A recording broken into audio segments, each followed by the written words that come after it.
Hello বন্ধুরা, চলুন eco পার্কে ঘুরে আসি। দেখতেই পাচ্ছেন এই হলো ইকো পার্কের একদম গেটের বাইরের সামনের দৃশ্য। তো আমরা চলে যাব সপরিবারে এই ইকো পার্কের ভিতরটায়। অতি সুন্দর অতি মনোরম দৃশ্য যদি দেখতে চান এই জায়গাটাতেই চলে আসুন, ইকো পার্ক। অনেকটা ঘোরাঘুরি, আমরা সামনের দিকে হেঁটে যেতে হবে, তারপরে অনেকটা জায়গা নিয়ে এই জায়গাটা ঘুরতে হবে অনেকটাই। আমরা 4 নম্বর গেট দিয়ে একদম ভিতরে চলে যাচ্ছি।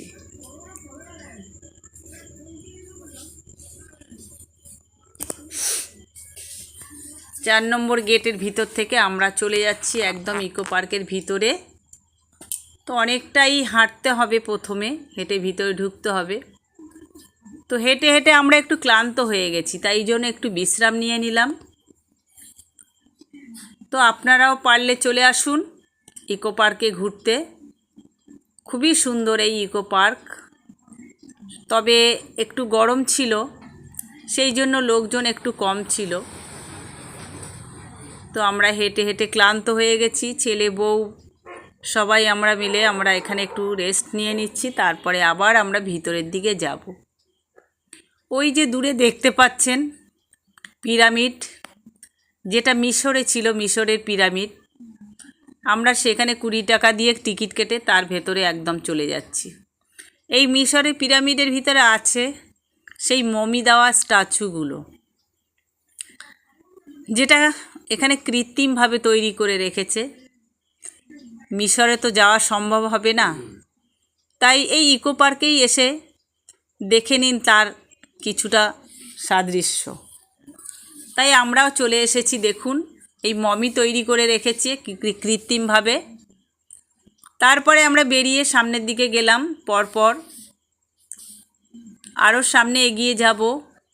এরকম মাঝে মাঝে সুন্দর ব্রিজ মতো আছে, ভালোই লাগে। চারিদিকে গাছপালা। ওই যে দেখতে পাচ্ছেন তাজমহল, যেটা ছিল শাহজাহানের, মমতাজের নামে স্মরণীয় এই তাজমহল। শাহজাহান তার একদম আত্মার মানুষ, তার একদম ভালোবাসার মানুষ, যার নামে উদযাপন করেছিল এই তাজমহল। তো আমরা তাজমহলে তো যেতে পারবো না আগ্রাতে, তাই এখানেই আমরা দেখে নিলাম ইকো পার্কে এসে। সত্যি সুন্দর, সত্যি মনে হচ্ছে একদম সেই তাজমহলই এখানে স্থাপিত আছে। তো তাজমহলের চারিদিকটাও খুব অপূর্ব সুন্দর, গাছগাছরা যেরকম ছিল আর কি সেইভাবেই তৈরি করা আছে, যেভাবে আগ্রাতে ছিল। দেখুন, আপনারা দৃশ্যটা দেখলে বুঝতে পারবেন।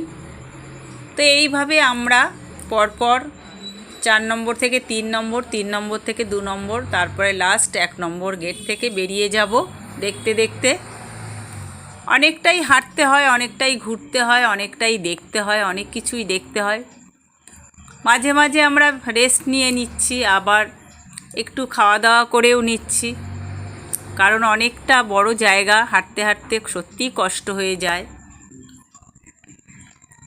অপূর্ব সুন্দর এই ইকো পার্ক, দেখলে মন ভরে যাবে, প্রাণ জুড়িয়ে যাবে। দেখতেই পাচ্ছেন সুন্দর ফুলের বাগান, মাঝখান দিয়ে রাস্তা, 2 ধারে ঝিল। আর এই যে ফুল গাছগুলো, এগুলো যে কি ফুল গাছ আমি জানি না, অপূর্ব সুন্দর, সেই মোরগঝুঁটি ফুলের মতন খুব সুন্দর ফুল গাছগুলো, যার জন্য আমি ছবি তুলে নিলাম। এই হলো এখানকার প্রাকৃতিক দৃশ্য, এতটাই সুন্দর ছিল। চারিদিকে ফুল গাছ, ব্রিজ, পার্ক, সমস্ত রকম সব কৃত্রিম তৈরি করা এইসব জিনিস, অপূর্ব সুন্দর। আমরা আস্তে আস্তে চলে যাচ্ছি সামনের দিকে। দেখতেই পাচ্ছেন আস্তে আস্তে আমরা সামনের দিকে এগিয়ে যাচ্ছি। আরও অনেক লোকজন এইভাবে যাচ্ছে, কেউ বিশ্রাম করছে, কেউ সামনের দিকে এগিয়ে যাচ্ছে, আমরাও এগিয়ে যাচ্ছি। তবে অনেকটাই জায়গা, হাঁটতে হাঁটতে ক্লান্ত হয়ে পড়তে হয়, মাঝে মাঝে বসেই পড়ছি আমরা। সুন্দর জায়গা, বসলেও মন ভরে যায়, বসতেও ভালো লাগে। একটা ছোট ঝিল, চারিদিকে গাছপালা দিয়ে ঘেরা।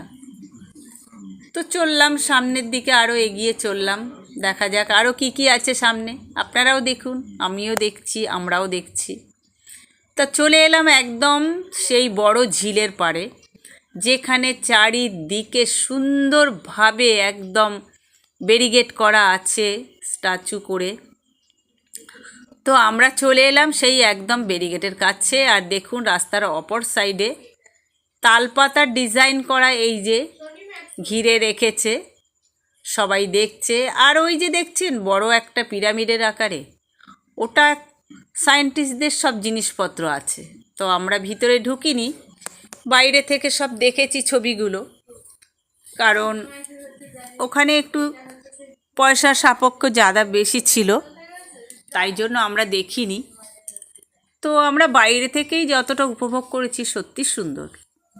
এখানে একটা গ্রাম বাংলা বাড়িও তৈরি করা আছে, আমরা ভেতরটায় ঢুকিনি। তার ভেতরেও প্রাকৃতিক সব গ্রাম বাংলার জিনিস তৈরি করা আছে। আমরা নদীর পাড়ে বসে, নদী বললাম, আমরা এই ঝিলের পাড়ে বসে গেলাম। তারপরে অনেকক্ষণ এখানে রেস্ট নিলাম। এটা হলো আর্টিস্ট কটেজ, এখানে আর্টিস্টদের সমস্ত রকম ছবি আছে। আমার ছেলে বৌমা দেখে বেরিয়ে আসছে। এটাও সুন্দরভাবে গ্রামের বাড়ির দৃশ্যের মতো গার্ডেন দিয়ে ঘিরে রেখেছে, চারিদিকে ফুল গাছ, সুন্দর পরিবেশ। তো যারা এই ইকো পার্কে না এসেছে তারা সম্পূর্ণ আমার কথা শুনে বুঝতে পারবে না। যদি আপনারা পারেন একবার নিজে স্বচক্ষে এসে দেখে যাবেন, বুঝতে পারবেন যে আমার কথাটার কতটা সত্য। তো একটা ঘাসে ঘেরা পার্ক দেখুন, ওখানে স্ট্যাচু তৈরি করা, আর আছে সাইকেল। এই সাইকেলগুলো চড়ে পুরো ইকো পার্কটা ঘুরতে হবে। এই হলো ইকো পার্ক।